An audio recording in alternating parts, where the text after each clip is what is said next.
The name on the birth certificate read Mortensen. That was the story. That single-typed name, misspelled, placed there by a woman under enormous social pressure, naming a man who had already left her life, was the foundation on which every biography of Marilyn Monroe would be constructed for the next 6 decades. It was wrong. In a laboratory at the Center for Anthropobiology and Genomics of Toulouse, a scientist whose previous work included extracting viable genetic material from the hair of woolly mammoths, dead for 50,000 years, sat with something far more recent and far more fragile. A single strand of hair collected from the body of one of the most famous women who had ever lived on the night she died in August of 1962. The strand had passed through the hands of her embalmer, then an auctioneer, then finally reached the lab in southern France, where it would yield something that had eluded researchers, biographers, and, most painfully, Monroe herself for her entire life. Keep that strand of hair in mind. It will return. This is not a story about scandal. There are living members of both families involved, the Giffords and the Monroes and the Monroes, and this account is offered with care for all of them. What changed in 2022 was not the reputation of a dead woman. What changed was the answer to the question she spent 36 years asking. A question she never had answered. A question that shaped every choice, every marriage, every desperate telephone call she ever made. Stay with this. What the science found is worth the time. The accepted narrative of Marilyn Monroe's origins has always been one of almost theatrical American poverty. Born in the charity ward of Los Angeles County Hospital on the 1st of June, 1926, she was the illegitimate daughter of Gladys Pearl Baker, a film negative cutter at a Hollywood studio who struggled with mental illness and financial precarity in roughly equal measure. The father was listed on the birth certificate as Martin Edward Mortensen, a Norwegian-American man Gladys had briefly married in 1924, then separated from just 7 months later. The studio biography produced by 20th Century Fox in the 1940s would eventually describe Mortensen as having died in a motorcycle accident, leaving Gladys widowed and Norma Jean fatherless from her first breath. The story was clean. It was sympathetic. It was, by the studio's own later admission, entirely fabricated. The publicly accepted version gave Marilyn Monroe a single name and a single origin. The reality, as the archives would eventually clarify, was considerably more complicated. The first crack appeared not in a laboratory but in a calendar. Marilyn was conceived in approximately September of 1925. Mortensen and Gladys Baker had legally separated in May of 1925. The mathematics were not ambiguous. The man whose name sat on the birth certificate could not, by any reasonable reckoning of time, have been the biological father. Several Monroe biographers noticed this discrepancy as early as the 1970s and noted it in footnotes. Those footnotes were rarely the headline. Gladys herself knew.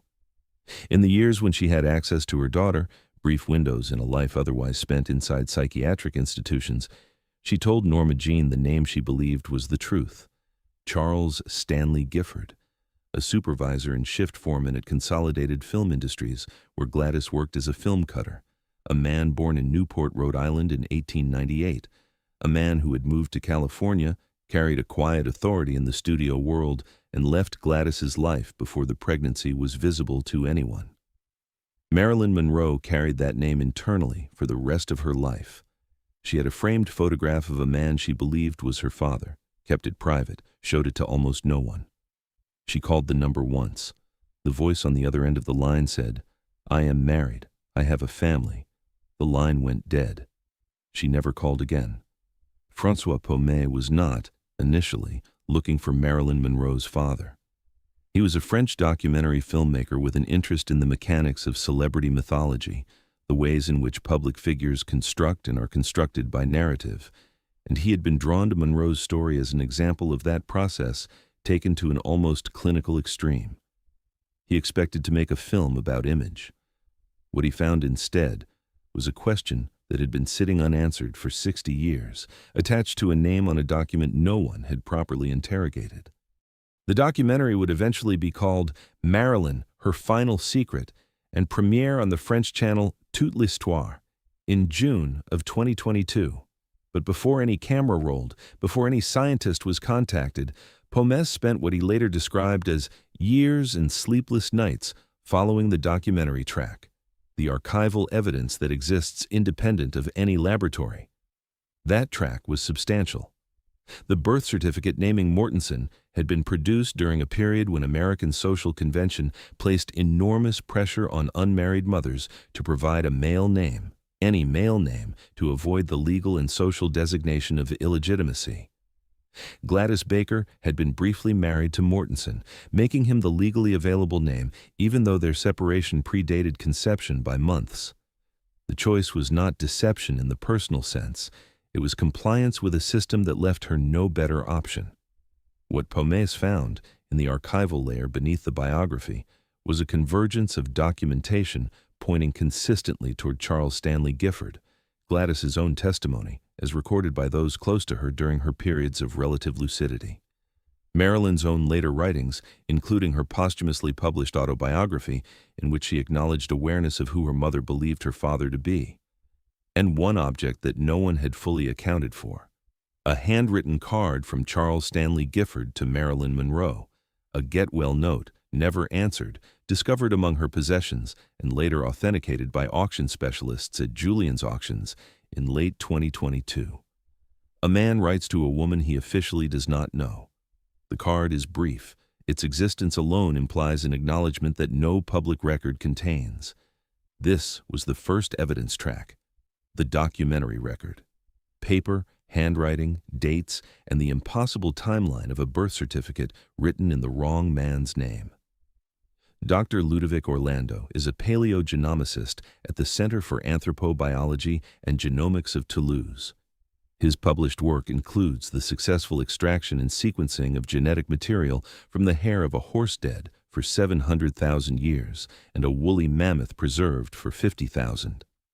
When Pomez brought him the strand of Monroe's hair, collected by her embalmer Alan Abbott on the night of August 5, 1962, and later obtained through authenticator John Resnikoff, Orlando was cautious. Ancient DNA degrades. Celebrity provenance is contested. The temptation to find what the narrative expects is one of the most persistent hazards in forensic genetics. Orlando ran his analysis on the keratin fragments within the hair shaft. From a single strand, his team extracted 22% of Monroe's genetic profile. This is a legitimate challenge. Any skeptical geneticist would raise it immediately. 22% is a partial picture. It cannot be dismissed. The research team acknowledged it directly. But 22% of a human genome contains millions of data points. Partial does not mean insufficient. The question was whether that partial profile could be compared with sufficient statistical confidence against a living relative of the suspected paternal line. The saliva samples came from two of Charles Stanley Gifford's direct descendants, his granddaughter Francine Gifford and her daughter Lisa. 2 generations of living relatives. Multiple statistical methods were applied to compare the overlapping segments of genetic material. The result was a confirmed 3-generation link, a measurable genetic relationship between Monroe's extracted profile and the Gifford family that was inconsistent with coincidence and consistent with a shared ancestor at the grandparental generation. This is where the 2 tracks meet. The documentary evidence, the calendar, the testimony, the card, the framed photograph, and the genetic record were pointing in the same direction. Pomez's archival research and Orlando's molecular archaeology had proceeded along entirely separate lines. Neither had shaped the other. Both arrived at the same name. Orlando had not expected to find this. He had expected, he said later, to find degradation, a strand too compromised to yield results. What he found instead was a partial but readable map of a woman who had spent her life searching for exactly this answer, preserved in keratin, extracted with the same tools used to read the genetics of prehistoric horses. There is a detail in the supplementary genealogical research connected to this case that almost no coverage of the 2022 documentary addressed. It sits one layer beneath the paternity question in the maternal bloodline. and it extends the story from a single unanswered personal question into something far older and far more geographically improbable. We will reach it in the next section. But first, return to the woman herself. Marilyn Monroe knew, with reasonable confidence, that her father was Charles Gifford. She carried that knowledge privately.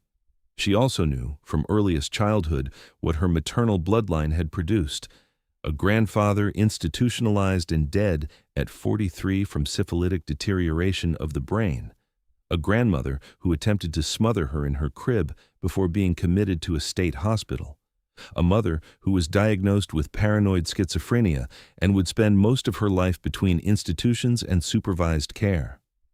For years, Monroe told friends, therapists, and interviewers, in different words and varying degrees of directness, that she feared she was inheriting something, that the bloodline was marked, that whatever had taken her mother would eventually come for her. This was not metaphor.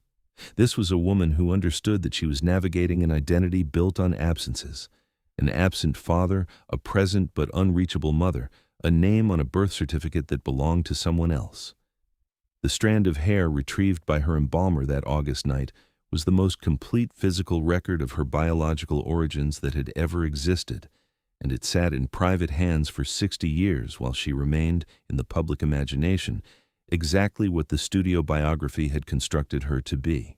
"This is where the two tracks meet," stated plainly. A French filmmaker working from archival records and a paleogenomicist working from hair keratin, independently, arrived at the same answer. The three-generation genetic link between Monroe and the Gifford family is the documentary and scientific record converging on a conclusion that Marilyn Monroe herself had reached through entirely different means, through a mother's whispered confidence, a framed photograph, and a telephone call that ended in silence. She was right. She had always known. The science simply confirmed what the archives already suspected. Now, the second layer: the name Monroe itself. The name Monroe was not chosen by Norma Jean Mortensen. It was inherited from her mother's maiden name. And that name, slightly altered in its Atlantic crossing from Monroe to Monroe, carried a lineage that the Monroe DNA Project, a global genealogical initiative operating across multiple continents, spent years assembling from the genetic material of clan descendants living from the Scottish Highlands to Indonesia. The project, convened under the authority of the 35th clan chief Hector Monroe of Foulis, whose ancestral seat is Foulis Castle near Eventon in Easter Ross, used Y chromosome samples from male relatives of Monroe's maternal grandfather, Otis Elmer Monroe. What they found confirmed the oral and documentary tradition of the clan, that Monroe's maternal ancestors were members of a Monroe family who had lived in Edenkilly, near Forres, in the Moray region of Scotland, and that one of those ancestors, a man named John Monroe, had been taken prisoner at the Battle of Worcester in 1651, when Cromwell's forces defeated the Scottish army, and subsequently banished as a prisoner of war to the American colonies, settling in Bristol, Rhode Island. He is the direct patrilineal ancestor of Gladys Pearl Monroe, Marilyn's mother. This is a legitimate historical system. The banishment of Scottish prisoners to the colonies following Worcester is documented and substantial. Thousands of men, many of them Highland clan members, were transported in the years following 1651.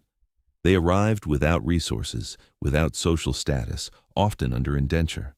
Their names changed. Monroe became Monroe in American records, softened in spelling by clerks who transcribed what they heard rather than what was written. The patrilineal line from that banished soldier to Otis Monroe to Gladys Baker to Norma Jean Mortensen is a documented chain, but the Monroe DNA Project went further. Through the global sampling of clan descendants, the researchers identified a single Irish male ancestor living approximately 1,750 years ago, a man from the southwest of Ireland near the River Roe in Derry, whose Gaelic designation was Mac and Rothaich. From him descended 4 distinct male lines, all of which trace back to that southwestern Irish coastline.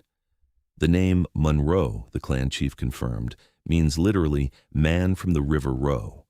The legend that historians had been unable to verify for generations was verified by population genetics.